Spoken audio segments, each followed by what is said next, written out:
વિદ્યાર્થી મિત્રો, દ્વિચલ સુરેખ સમીકરણ યુગ્મમાં સ્વાધ્યાય 3.5 માં પહેલો દાખલો અને ત્રીજો દાખલો ગઈકાલે એકની સાથેના લેક્ચરમાં આપણે ભણી ગયા છીએ. દાખલા નંબર બીજાની રકમ 2x + 3y = 7 અને બીજું સમીકરણ a - b x + a + b y = 3a + b - 2. અને પ્રશ્ન એવો છે કે ચલ a અને જે b છે એની કઈ કિંમતો માટે a અને b ની કઈ કિંમતો માટે આ જે સમીકરણ યુગ્મ છે એનો ઉકેલ અનંત મળે. આપણે અનંત ઉકેલ, અનંતનો ઉકેલ અને અશક્ય ઉકેલ માટેના 3 નિયમો આગલા લેક્ચરમાં નોંધ કરીને લખેલા છે કે આવી કન્ડિશન હોય તો આપણને અનંત ઉકેલ મળે અથવા તો ઉકેલ ના મળે અથવા તો અનન્ય ઉકેલ મળે. અનન્ય મતલબ માત્ર એક જ સામાન્ય ઉકેલ. અહીંયા અનંત ઉકેલ મળવા માટે લખીએ આપણે અનંત ઉકેલ માટે ની શરત a1/a2 આગલા લેક્ચરમાં આપેલી જ છે. તમે જોઈ શકો છો ચોપડીમાં ઉલ્લેખ છે. b1/b2 કેવી રીતે આવ્યું મેં સાબિત કરી બતાવ્યું છે. a1/a2 = b1/b2 = c1/c2 છે. આ એની શરત છે. સારા માટેની અનંત ઉકેલ મળે.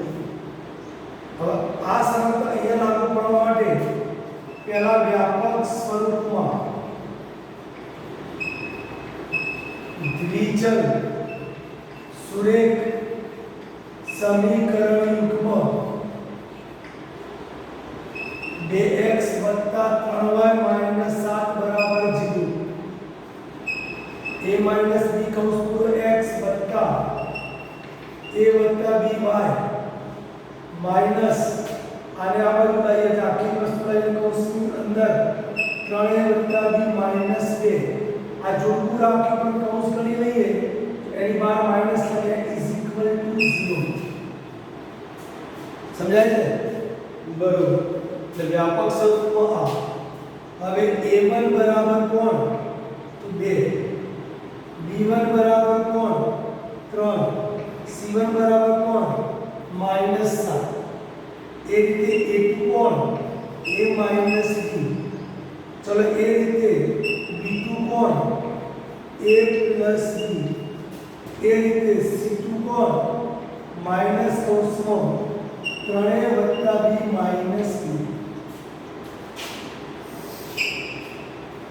હવે શરત આ જે છે એમાં a1/a2 બરાબર b1/b2 બરાબર c1/c2 માં કિંમતો મૂકો. a1 ની જગ્યાએ 2,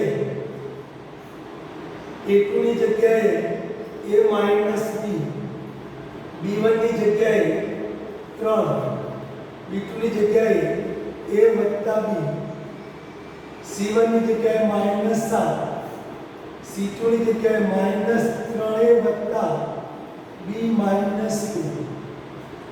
આ જે પ્રમાણે આપણી કિંમતો આપેલી છે એ આપણે મૂકી દીધી. હવે આપણે ધ્યાનમાં એ રાખવું કે a અને b ની કિંમત માટે અનંત ઉકેલ મળે. અહીંયા ક્રમની રીત કરવી કે લોપની કરવી એવી કોઈ જરૂરી નથી. કરવી પડતી હોય તો કરીશું, ન કરવી પડતી હોય તો નહીં કરીએ. આ સૂત્ર નથી કાઢ્યું છે આપણે, એટલે આપણે તેનો ઉપયોગ કરીએ છીએ. આ બંનેનું સાદું રૂપ આપીએ તો ચોકડી ગુણાકાર થાય 2 કૌંસમાં a + b 3 કૌંસમાં a - b 2a + 2b બરાબર 3a - 3b. કેમ? 2 ને અંદર ગુણ્યા 3 ને અંદર ગુણ્યા. સમજાય છે? બરોબર. માટે 2b આ બાજુથી 3b આ બાજુ ત્રણેય બાજુ જે 2a પેલી બાજુ લઈ છે -2b 3b + 2b 5b a ત્રણેય બાજુ 2a બરાબર 5b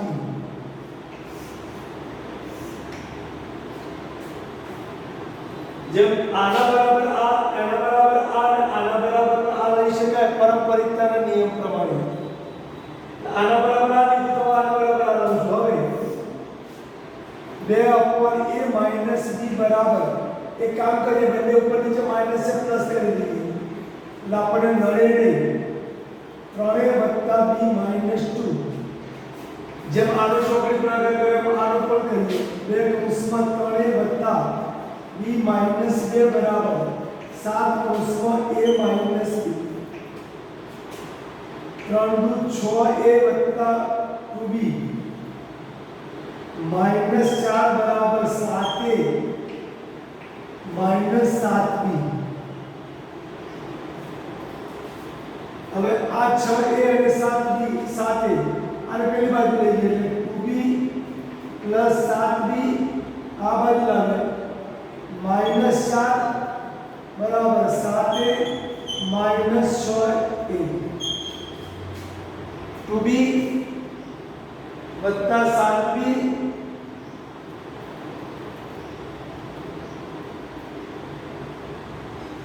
અને આ રીતે ચાલો 7b + 2b 9b - 4 બરાબર 7 માંથી 6 એ ગયા એટલે ફક્ત a 7 માંથી 6 એ ગયા એટલે ફક્ત a તો આ પરિસ્થિતિ મળી a બરાબર 9b - 4 a બરાબર 5 ની તમારી પાસે છે મો a બરાબર 5b મૂકતો હવે જ કરતો આગળ વસ્તુ આવી આદેશની રીત પણ બનાવવા આવી રહી છે એટલે નવું કશું છે નહીં એની જગ્યાએ 5b માટે 9b - 4 4 આ બાજુ 9b - 5b 4 બરાબર 9b માંથી 5b ગયા 4b therefore b બરાબર 1 હવે b બરાબર 1 ની કિંમત આમાં મૂકીએ માટે a બરાબર 5b માં b બરાબર 1 મૂકતા a બરાબર 5 કૌંસમાં 1 માટે a બરાબર 5 a બરાબર 5 અને b બરાબર 1 છેલ્લે લખવું તો લખાય a અને b ની અથવા a બરાબર 5 અને b બરાબર 1 માટે ઉપરોક્ત સમીકરણ યુગ્મના ઉકેલ અનંત મળે a અને b ની કઈ કિંમત માટે અનંત ઉકેલ મળે a બરાબર 5 અને b બરાબર 1 ની કિંમત માટે સમીકરણનો ઉકેલ અનંત મળે આવું આપણે અલગથી દર્શાવવું પડે ફરીથી એ દાખલો સમજી લો થોડું અઘરું છે રીતથી સહેજ હટકે છે સમીકરણ જે આપેલું છે યુગ્મ લખ્યું એમાં ચલ x અને y ઉપરાંત અજ્ઞાત a અને b પણ છે ચાર અજ્ઞાત છે જનરલી a અને b તો હોય x અને y તો હોય જ એ સિવાય a અને b ચોકડી ગુણાકારની રીતે ઉકેલવા માટે આપણે પ્રયત્ન કરીએ પણ સીધી રીતે મૂકવાની જરૂર નથી અનંત ઉકેલ માટેની શરત લખી વ્યાપક સ્વરૂપમાં ફેરવી દીધું વ્યાપક સ્વરૂપમાંથી a1 a2 b1 b2 c1 c2 ની કિંમતો પ્રાપ્ત કરી વ્યાપક સ્વરૂપમાંથી આપણી જે શરત છે અનંત ઉકેલ મેળવવા માટેની એ મૂકી ભરી દીધી એમાં એ કિંમતો એડ કરી અને પારંપરિકતાના નિયમ પ્રમાણે બબે સમીકરણને સરખાવ્યા જો કે મેં એનું ને બીજું લીધું કે એનું ને ત્રીજું લઈ તમે બીજું ને ત્રીજું લેશો તો પણ જવાબ આવશે ડરવાનું કોઈ કારણ નથી પણ અહીંયા પહેલું બીજું અને પહેલું ત્રીજું લઈને બે સાદરૂપ આપ્યા તો ચલ a અને b ની કિંમતો અનુક્રમે 5 અને a આપણને પ્રાપ્ત થાય છે એના જેવો જ બીજો દાખલો છે એ હવે લઈએ પહેલા બરાબર ધ્યાનથી આને જોઈને સમજી લઈશું વિદ્યાર્થી મિત્રો ત્યાર પછી એ જ દાખલા નંબર 2 નું બીજું એક્ઝામ્પલ નંબર 2 નો બીજો દાખલો 3x y બરાબર 1 પછી બીજું સમીકરણ 2k 1x k 1y બરાબર 2k 1 આ સમીકરણ સુરેખ સમીકરણ યુગ્મને k ની કઈ કિંમત માટે ઉકેલ ન મળે. આપણે આગળ નોંધની અંદર ત્રણ નિયમો ભણેલા છીએ. ઉકેલ ન મળવા માટેની શરત આપણે લખી લઈએ અથવા તો યાદ કરી લઈએ. ઉકેલ ન મળે તે માટે ની શરત a1 a2 is equal to b1 b2 a1 upon a2 બરાબર b1 upon b2. બીજી રીતે કહીએ તો a1 b2 માઈનસ આના બદલે લઈએ b1 a2 is equal to 0. આનામાં લઈએ છીએ આ બરાબર થાય અને બાકીની સાથેની તથા a1 a2 is not equal to c1 c2 એ રીતે b1 upon b2 is not equal to c1 upon c2. આ પ્રમાણેની શરત હોય તો ઉકેલ ન મળે. વ્યાપક સ્વરૂપમાં a1 બરાબર કેટલા 3 b1 બરાબર 1 અને c1 બરાબર આ એટલે આ બધું લખીએ એટલે -1 વ્યાપક સ્વરૂપમાં. એ જ રીતે અહીંયા a2 બરાબર 2k - 1 b2 બરાબર k - 1 અને c2 બરાબર માઈનસ કારણ કે આ બાજુથી આ બાજુ આવશે -2k + 1. પણ આપણે એ બધી શરતમાં c1 c2 ની જરૂર પડશે જ નહીં. પહેલી શરત હવે a1 upon a2 બરાબર b1 upon b2. આ જે શરત છે એમાં ચોકડી ગુણાકાર કરી નાખીએ a1 b2 માઈનસ આના ગુણ્યા બરાબર b1 a2. ચોકડી ગુણાકાર કર્યા પછી a1 b2 બરાબર b1 a2. સાઈડ બદલે a1 b2 minus b1 a2 કશું ના રહે બરાબર 0. મેં આ શરત પર તમને બતાવેલી છે આગળ. હવે આની અંદર આપણે મૂકી દઈએ કિંમતો અહીંયાથી જે લખીએ a1 કેટલા છે 3 b2 કેટલા છે 2k minus k minus minus b1 કેટલા છે 1 અને a2 કેટલા છે 2k માઈનસ બરાબર 0. ચલો અંદર ગુણ્યા 3 ને 3k માઈનસ 3 એક ને અંદર ગુણ્યા -2k પ્લસ માઈનસ -1 બરાબર 0. 3k માંથી 2k જાય એટલે k -3 વત્તા 1 એટલે -2 બરાબર 0. એક ધન અને એક ઋણ આ ઋણ અને આ ધન થાય બંનેની બાદબાકી સજાતીય પદ. આ બંને સજાતીય આ બંને સજાતીય 3k માંથી 2k ગયા એટલે k પ્લસ માઈનસ k એટલે k એકલા રહેશે. k ને કરતા મારી સાઈડ બદલીએ તો k બરાબર 2. k ની કઈ કિંમત માટે સમીકરણનો ઉકેલ ન મળે k બરાબર 2 માટે સમીકરણનો ઉકેલ મળે નહીં. સમજાઈ ગયું? અને એક સ્ટેપ કાપ્યું છે આપણે કહ્યું વ્યાપક સ્વરૂપ પર લખ્યા પછી દાખલો ગણવાનો. મારી એક પ્રક્રિયા થાય છે તે રીતે હાલ બાજુ પર રાખી છે સમજી અને લખી લેવું. વિદ્યાર્થી મિત્રો ત્યાર પછી એક્ઝામ્પલ નંબર 4 સ્વાધ્યાય 3.5 અને એ છે કુલ પ્રશ્ન. એક હોસ્ટેલના વિદ્યાર્થીનું ભોજન ખર્ચ અંશતઃ અચળ અને અંશતઃ વિદ્યાર્થીઓ જેટલા દિવસ ભોજન લીધું હોય તેની સંખ્યાના પ્રમાણે. આવો એક દાખલો આપણે અગાઉ ભણી ચૂક્યા છીએ. જ્યારે કોઈ પણ દાખલામાં અંશતઃ અચળ અને અંશતઃ ચલિતની વાત આવે ત્યારે આપણે ધારવાનું કુલ ખર્ચ બરાબર વાય રૂપિયા. કુલ ખર્ચ બરાબર કેટલા રૂપિયા? વાય. અને એ વાય રૂપિયા બે ટુકડામાં વહેંચાય. થોડોક ભાગ અચળ અને થોડોક ભાગ ચલિત. થોડોક ભાગ અચળ એટલે શું?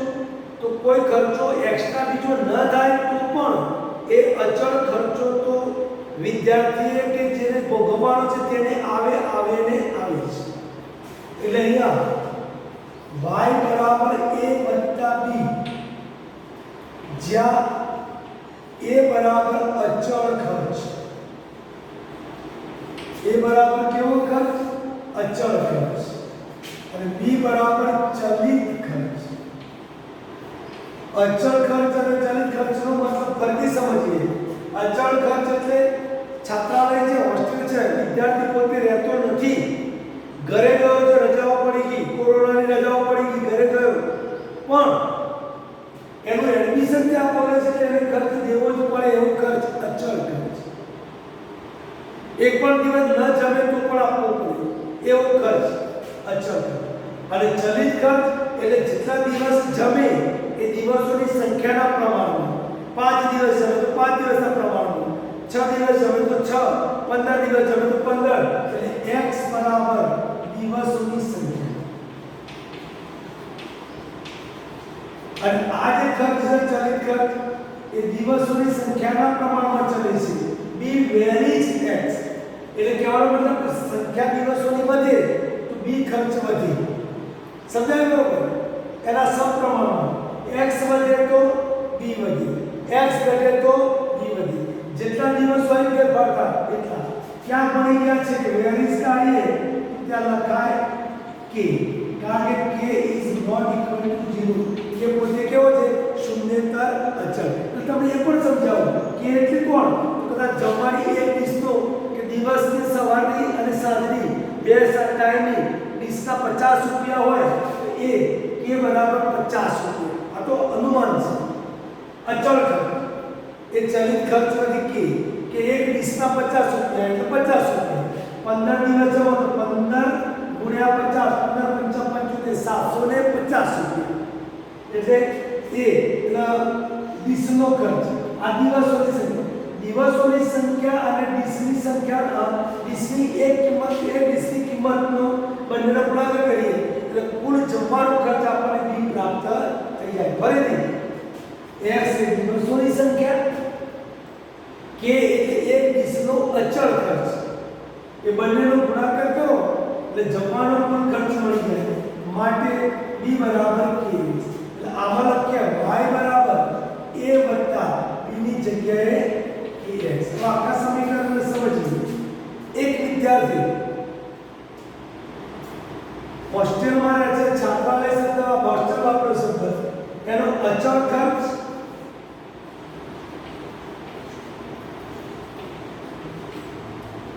આ છે દિવસોની સંખ્યા,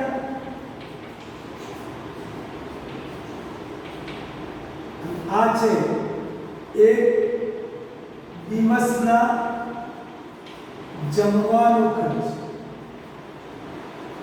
હવે તમે જો ખર્ચ કેવી રીતે આવો ભોજન પી, બાળક જેટલા દિવસ રહે એટલા દિવસને એક દિવસના જમવાના ખર્ચ પેટે ગુણી નાખવાનો. આ ટોટલી kx એ ટોટલી જમવાનો ખર્ચ, અને અચળ ખર્ચ તો એને આપવો જ પડે છે. કોઈ બી નહીં, એક પણ દિવસ ના રહે તો પણ એડમિશન બોલે એટલે આપવું પડે. એ બંનેનો સરવાળો કરીએ એટલે હોસ્ટેલમાં રહેવાનો કુલ ખર્ચ y બરાબર મળી જાય. હવે અહીંયા બે વ્યક્તિઓ છે, વ્યક્તિ a અને વ્યક્તિ b. આ બંનેનો કુલ ખર્ચ અને એ કેટલા દિવસો રહે છે, દિવસોની સંખ્યા, આ બે વસ્તુ આપેલી છે. અહીંયા એવું કહે કે વ્યક્તિ એ વ્યક્તિ 20 દિવસ ભોજન લેશે. કેટલા દિવસ? 20 દિવસ. તો તેનું ભોજન ખર્ચ 1000 રૂપિયા ચૂકવે છે. ટોટલી ભોજન ખર્ચ એનું 1000 રૂપિયા ચૂકવે છે. ચલો વ્યક્તિ 26 દિવસ ભોજન લેશે તો ભોજન પેટે તે 1180 રૂપિયા ચૂકવે છે. 1180 રૂપિયા એ ચૂકવે છે. તો દૈનિક ખર્ચ અને દૈનિક ભોજન ખર્ચ શોધો. દૈનિક ખર્ચ અને દૈનિક ભોજન ખર્ચ શોધો. બે સમીકરણમાં બનાવી દઈએ. આમાંથી આના આધારે ઉપરોક્ત કિંમતો y બરાબર a વત્તા kx માં મૂકતા y એટલે કુલ ખર્ચ 1000 બરાબર a એટલે અચળ આપણને ખબર નથી, k એટલે એ પણ ખબર નથી, દિવસોની સંખ્યા 20, એ રીતે 1180 બરાબર a વત્તા k ખબર નથી અને 26 માટે સમીકરણ આ રીતે થઈ જાય a વત્તા 20k બરાબર 1000, a વત્તા 26k બરાબર 1180. આ બે સમીકરણ યુગ્મના જોડકા થયા. મિત્રો એ ધ્યાન રાખજો, ચલ x અને y આપો ત્યારે ઉકેલતા તેને ચલ તરીકે a અને k છે. તમારે એમની રીતે ઉકેલવું હોય તો વ્યાપક સ્વરૂપમાં લખવું પડે. વ્યાપક સ્વરૂપમાં a વત્તા 20k માઈનસ 1000 બરાબર 0, a વત્તા 26k માઈનસ 1180 બરાબર 0. ચલો પેલામાં x y અને 1 લખતા તેમાં અહીંયા x સોરી a k અને 1 લખીશું. એની નીચે આગળના સહગુણક 1 k ના સહગુણક 20 અને 26 માઈનસ 1000 અને 1180. રિપીટ મારીએ 1 અને 20 અને 26 સરળતા ખાતર. તો એની નીચે આપણે કોને બંધ કરી દેવાનું આપણે આગળ ભણાવ્યું છે. આ દબાવી દો એટલે આવશે 20 અને સોરી એની નીચે 20 અને 26 અને માઈનસ 1000 અને 1180 બરાબર k ની નીચે આ દબાવો એટલે 1000 1180 બંને માઈનસ 1 અને 1 અને અચળ 1 ની નીચે 1 અને 20 26. ચાલો એની નીચે આનો ગુણાકાર કરીએ 1180 ગુણ્યા 20 0 0 8 16 1 2 3 1 2 એટલે 23,600 પ્લસ ગુણ્યા માઈનસ બરાબર માઈનસ 23,600 માઈનસ 900 પ્લસ ગુણ્યા માઈનસ બરાબર માઈનસ 1000 ગુણ્યા 26,000. ચલો બરાબર k ની નીચે 1 ગુણ્યા 1000 માઈનસ 1000 માઈનસ કૌંસમાં પ્લસ ગુણ્યા માઈનસ માઈનસ 1180 ગુણ્યા 1 એટલે 1180.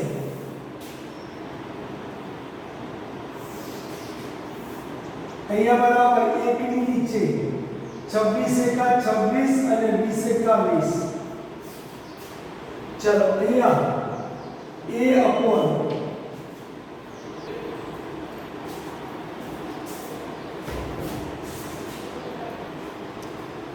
મિત્રો અહીંયા આપણે બોલેલી છે માઈનસ ગુણ્યા પ્લસ બરાબર માઈનસ એટલે અહીંયા a upon 23,600 minus minus plus 26,000.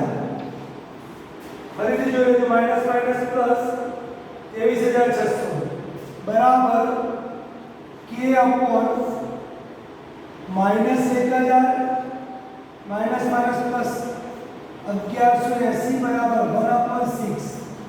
એનો ભેગો થશે 26,000